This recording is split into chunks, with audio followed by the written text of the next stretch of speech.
We're going to get some more reaction now to that speech by Dominic Raab. Listening alongside us was Jonathan Isaby, who's editor of BrexitCentral, and Open Britain Deputy Director Frances Grove-White also joins us. Gentlemen, it's great to have you on the programme this hour. Jonathan, let's start with you. Are you reassured listening to Dominic Raab there? Well, I think it's a speech that he or his predecessor could have actually given some months ago, because there have been allowed to fly in the media all kinds of scare stories and nonsense about the doom that would happen if we had a no-deal Brexit. And today he's obviously started to scotch a lot of those suggestions, not least his very sensible and helpful contribution about batch testing of medicines, saying that the UK would not want to delay getting medicines from the EU into the UK and wouldn't feel the need to do testing on them on the grounds that basically the EU regulations are currently exactly the same as the UK ones, and as a friendly Western country, there's no reason to believe that there's any problem with those coming into the country. So it's really important that this stuff is happening. It's also, I think Dominic Raab really is continuing to play quite the good cop here.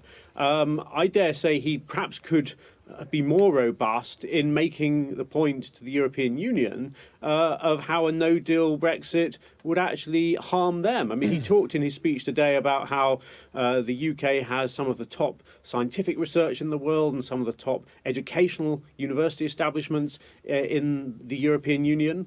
Those are bodies and institutions which the European Union would like to continue to have positive engagement with after Brexit. And those are examples where actually the EU needs us more than we need them.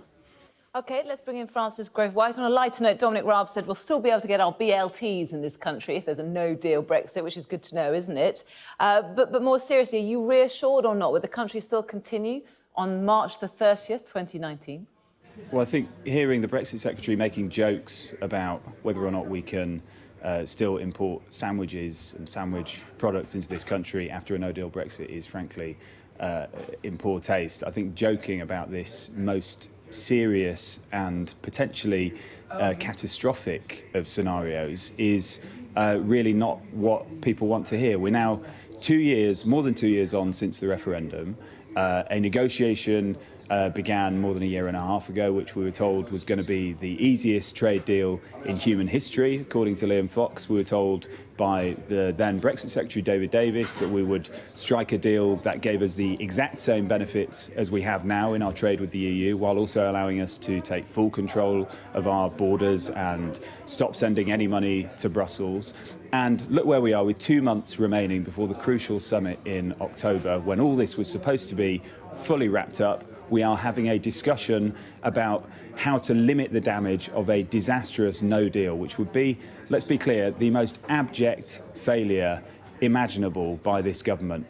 We have been told time and again this would be easy, time and again that we would get a deal that would meet the promises that were made in the referendum. And today we are seeing the reality is that no deal emerging in this way is the product of Theresa May's botched negotiation, which has left us with a choice between an awful Chequers proposal, which has no support either in Brussels or in Parliament and is therefore no longer viable, or potentially crashing out of the EU with nothing. I think it's only right that people, the public, are allowed to keep an open mind about whether this is actually what we want to do as a country, and it should be put to scrutiny by the public and put to a vote at the end of this year through a people's vote.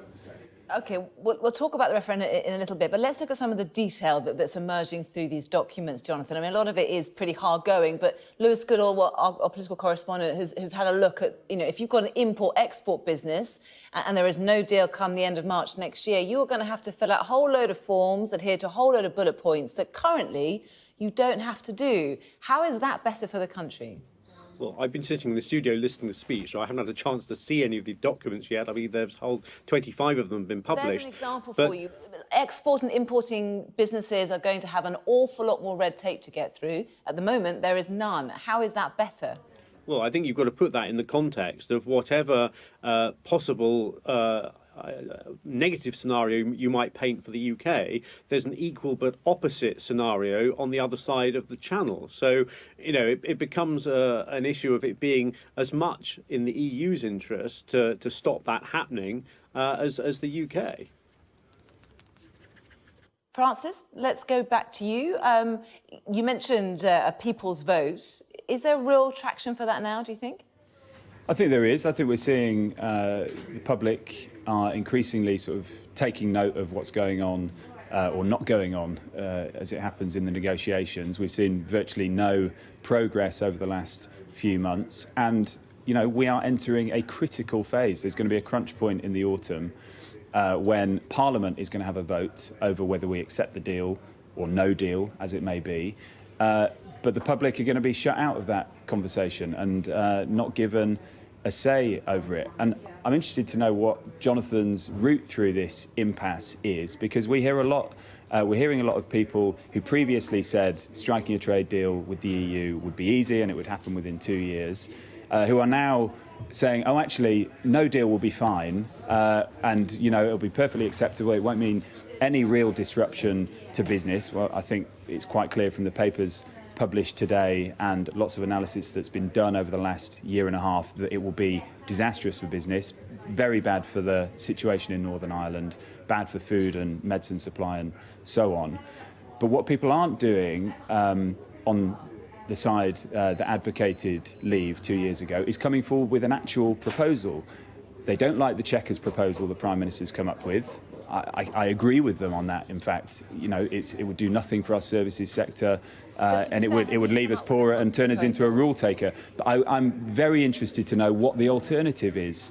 OK, well, let's ask Jonathan that. Let's ask Jonathan that. Well, a Canada plus style free trade agreement is the alternative, and that's effectively what the European Union put on the table earlier in the year. It's what Jacob Rees-Mogg has proposed as an alternative in a letter that he sent out today to parliamentarians and conservative activists around the country. A no-deal Brexit is effectively the default position on the grounds of having triggered Article 50 back in March 2017 and the 2-year countdown taking us through until next year. And obviously all sides are saying they want to do a deal.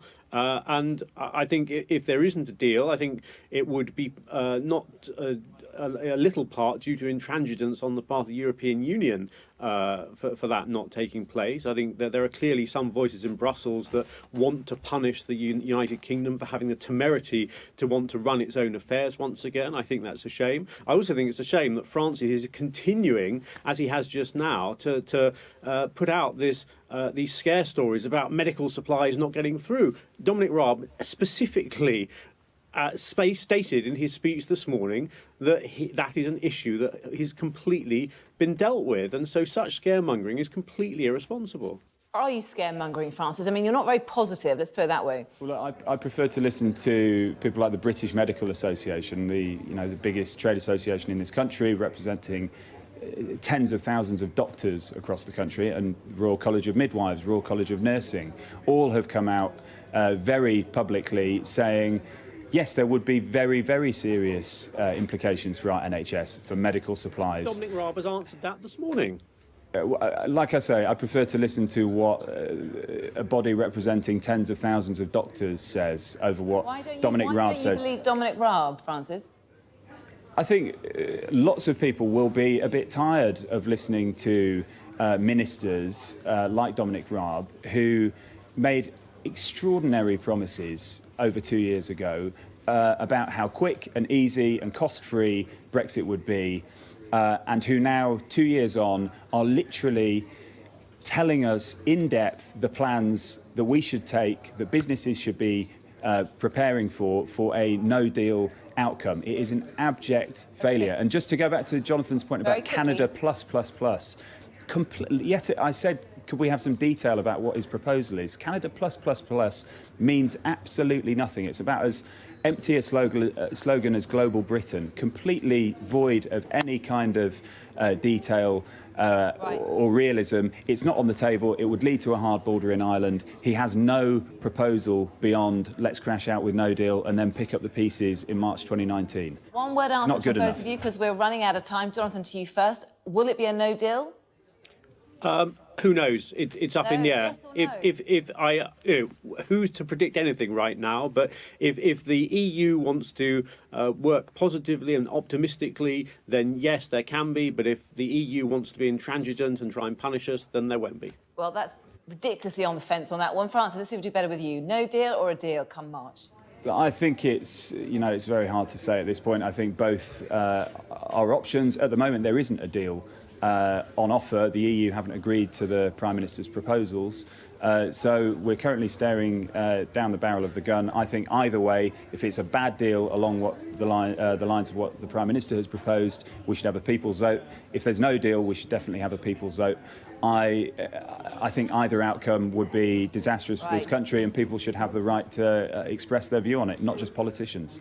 Interesting one-word answer there. Thank you so much for your time, Francis Grove-White and Jonathan Isaby. We appreciate your thoughts.